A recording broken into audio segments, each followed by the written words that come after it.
Welcome to another edition of the Dual Threat Sports Podcast. We're your hosts, Micah Wright and Jaden Lewis. And Jaden, some big NFL news. Jalen Ramsey of the Jacksonville Jaguars, who's been holding out because of a trade request, has been traded to the Rams. Jags received 2 first-round picks. Yeah, I see this as a win-win-win. I mean, Jalen Ramsey obviously wanted out. He got traded to the Rams, who got one of the best cornerbacks in the league. Jalen Ramsey was still getting paid this entire time, so he wasn't really missing out on any paychecks. And also, Jacksonville receives, a 2020 first rounder, 2021 first rounder, and I think a fourth rounder in 2021. So they can build their team around, especially in a young Gardner Minshew. Yeah, I think this, I'd be interested to see, with Nick Foles being signed, got a lot of money, but Gardner Minshew's been playing pretty well. If they decide to build around him, I think that's interesting to look forward to for the Jags. And then, along with that, the Rams trade Marcus Peters to the Ravens, who really need some defensive help. Marcus Peters is definitely more of a cover guy. He's not really the best tackler, but I think that's an upgrade for their secondary. Mm-hmm. And for the Rams, I don't think it solves their problems yet. It seems like they've had some offensive problems as well as defense, but it's still going to be good for them going forward in the future. Yeah, I think the problem's definitely, their defense has played pretty awful. The Buccaneers kind of did whatever they wanted to and scored a whole bunch of points against them. And then, they lost. The 49ers defense wasn't really the problem. The offense was. So they just haven't been able to play complementary football. And, Jared Goff's had his struggles. He played so well last year. I think everyone had high expectations. And, he's kind of been disappointing. And I think a big reason why is Todd Gurley has been – he was out last game, and I think he's going to play this week. But, he has those knee issues that, kind of came to surface before the season as a big story. So the running game was so good last year, and it's a big reason why they went to the Super Bowl. But without it, they're 3-3, and they only had 3 losses all of last year. It makes you wonder if the Rams would want to draft a running back, but that's going to be tough because they're giving up 2 first-rounders over the next couple years. So that's going to be interesting to see how they respond to that and how if they would try to move up in the draft in the future and upcoming years.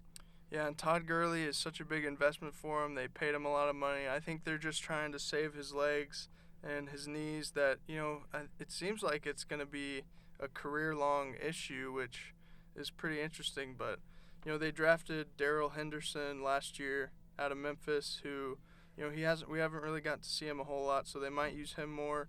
And Malcolm Brown's been a backup for a long time there. But, neither of those guys have done anything close to what Gurley has been able to do when he's healthy, but the problem is he hasn't been healthy. All right, before we get into an NFL hot seat head coaches segment, we are going to talk about the new chicken sandwich from Popeyes. The sandwich features a buttermilk battered and hand-breaded white meat chicken fillet topped with pickles and a spicy Cajun bread on a toasted brioche bun. With more than 3,000 restaurants across the country, there's no better place to treat yourself than Popeyes Louisiana Kitchen's delicious fried chicken, as they've been treating Americans for nearly 50 years. So we have a new segment that is NFL Hot Seat Head Coaches, as we're already 6 weeks through the season. A lot of coaches are struggling. I'm going to start with Dan Quinn of the Falcons. Now, I picked the Falcons to win the NFC South like an idiot because I should have known Dan Quinn has not been able to get a defense on that team, and they stink right now. Yeah, Dan Quinn, they've struggled ever since they've collapsed in the Super Bowl against the Patriots. They went to the playoffs the next year but lost. They missed the playoffs last year. And this year, I don't know what it is. Just watching them play, they can score points like they did against. It's the defense. Yeah. He was hired as a defensive guy, and it seems like his whole tenure there, he just hasn't had a good defense. And it seems like he's wasting Matt Ryan and Julio Jones' career. Matt Ryan, he's having career numbers. He's literally one of the best quarterbacks in the league right now, and no one's going to know that because of how bad they've been playing. Yeah, I really, I love Matt Ryan. He was one of my, I have him in fantasy league. He was the guy that I wanted to get because I knew that offense. And last year he was amazing, but no one really talked about him. I've always liked Matt Ryan, and he was the reason they went to that Super Bowl. And Dan Quinn, he can't overcome the defensive troubles. Yep. Another coach I want to talk about is Jason Garrett. The Cowboys, they've held on to him for so long, but after the loss against the Jets, the Cowboys now sit at 3-3. They look like what people were saying Super Bowl contenders early in the year, even though they played no one. But Jason Garrett, he just keeps struggling, and he hasn't won a playoff game yet. He's lost 3 divisional games, and the team's just been struggling now, and it's just hard to see how they will look in the future. Yeah, I think he has, and I think this is his 10th or 11th year, which is crazy that he's been there that long. I think the only win in the playoffs was a wild card win against Detroit, which was controversial even. But yeah, he hasn't done anything with them, and Jerry Jones is trying to be loyal, and you could blame a lot on Jerry for some of the players he's gotten or what have you. But I mean, Jason Garrett, I think it's been a long time coming. And they could turn it around. They're 3-3, and that division is not good at all this year. But it's not looking good for Jason Garrett. Yep, and also they, in the division, even if they win the division, it's going to be tough for them to win in the playoffs. Another coach that I think is on the hot seat is Mike Tomlin. There was already rumors last year that he may have been let go. There was rumors this year that the Redskins might pursue him after this year. The Steelers, they've been struggling, especially after the whole Antonio Brown mess. And then with Le'Veon Bell leaving, it just hasn't been looking good for them either. Yeah, the Steelers they pride themselves on continuity. They've only had a handful of head coaches their whole history, which goes back to, 1930, or, they've had only a handful since, the modern era. Yeah. But, I think, they might give them a pass this year because Big Ben is out for the season, and then even their backup Mason Rudolph is going to miss a lot of time. So they're still in it. That's the crazy thing. They're still in that division, and they can find a way to win. But, definitely within the next year or two, if they're still not playoff level, you got to think about him going. All right, before we get into some college football week 8, let's talk about the ESPN Fantasy app. So it's fantasy football season, and it's not too late to create a team or join a league. And what better app to play than with the ESPN Fantasy Sports app? The Fantasy app is the #1 source in the world for fantasy football with tons of information on players from some of the best analysts out there. ESPN Fantasy Sports is second to none when it comes to fantasy football. Join a league and create a team today on fantasy.espn.com or download the ESPN Fantasy app from the App Store. All right, so week 8 college football. I'm still talking about fantasy football. We have a couple decent games. It's not the best slate of games, but Michigan at Penn State, I think, is the best game of the week. Yep, and they always say that Jim Harbaugh, he is not good in good games. I think Penn State will pull that game off. Michigan's offense, they've seemed to struggle lately, especially their quarterback. What's his name again? Shea Patterson. He hasn't really lived up to expectations this year. Yeah, the transfer from Ole Miss that they were excited about, they thought he could make them, national championship caliber. And, then they have the loss to Wisconsin that, really kind of killed the national championship hopes. But, the thing with that game is, James Franklin at Penn State hasn't won any big games either.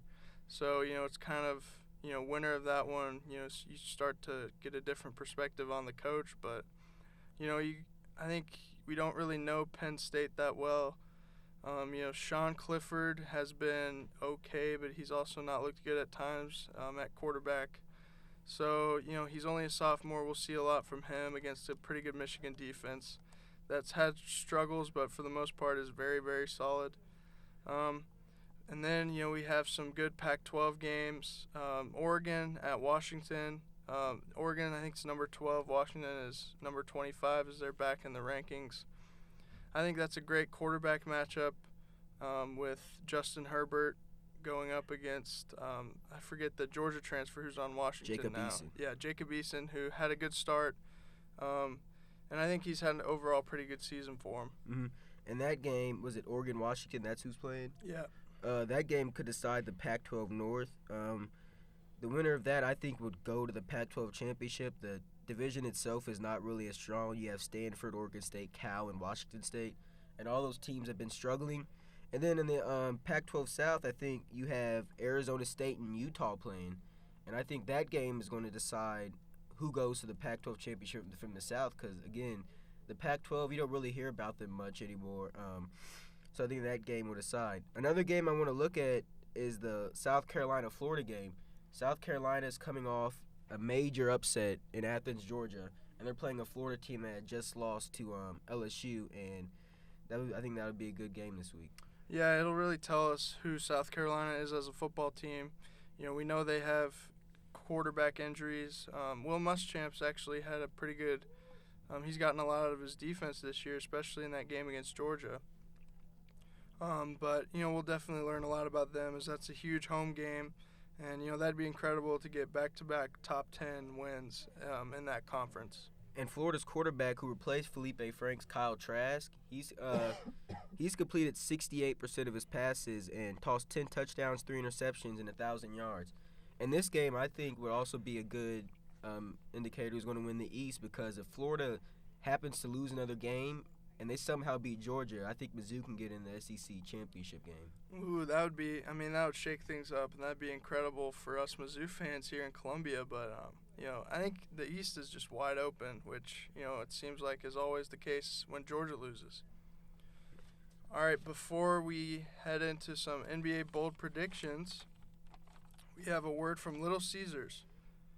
So with the NFL back and college football back, Little Caesars provides a perfect game day meal with their Little Caesars app. Order any pizza and get a 2-liter of soda free with code FREE2L1. That's FREE2L1 with any pizza order to perfect your game day experience.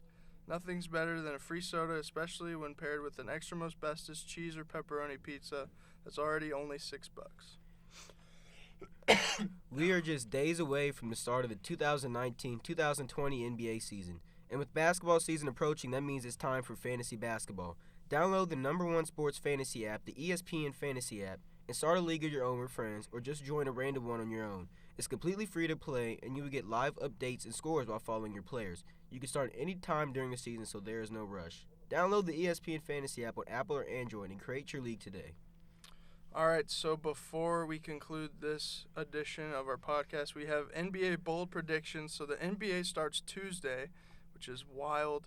I feel like we haven't even talked about it. Actually, I know we haven't talked about it this year, but, just a couple days till the season.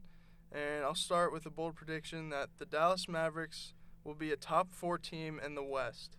I love who they have with Luka Doncic. And then Kristaps Porzingis, people forget that he's going to be healthy. I think those two guys are going to complement each other really well. And they're a real threat in the postseason, if they make it, which I think they have to with those guys. So that's a great team to watch. And another team I think will get in the playoffs is the New Orleans Pelicans. They got Lonzo Ball, Brandon Ingram, and got Zion Williamson. I think in the future this team's going to be really good, and I think they can squeeze into the playoffs, and Zion Williamson can win Rookie of the Year. Yeah, Louisiana Lakers, I think they're going to be very fun to watch with Lonzo's passing ability, and Zion can just jump out of the gym, and he's just a human highlight reel. And then, so here's probably the most bold that I have. I have the Warriors winning less than 50 games. Klay Thompson's going to miss most of the year. They did get D'Angelo Russell, but I just don't think he's a good fit in Golden State. Steph is still going to be Steph, but, I don't think they're deep enough to win more than 50 games. Yeah, and this is also the first year out of the Oracle Arena. Another prediction I have that's very, very bold is if we think the Pelicans and Mavericks don't get in the playoffs, that means one team or two teams are not going to be in there, and I think the Houston Rockets will miss the playoffs. You have James Harden and Russell Westbrook that are two great scorers, but they want the ball, and as we've seen, that sometimes doesn't work out. Yeah, that would be quite a shocker. And LeBron will win MVP is one of mine. I think, LeBron's kind of taken for granted in today's NBA. And I think he's turning 35 this year. That'd be quite an achievement for him to get another MVP at that age.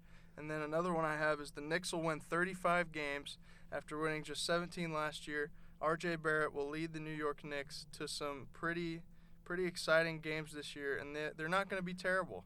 And my last two bold predictions are the Clippers won't be as good as everyone thinks, and the Lakers are going to be the best team in LA, which is probably true.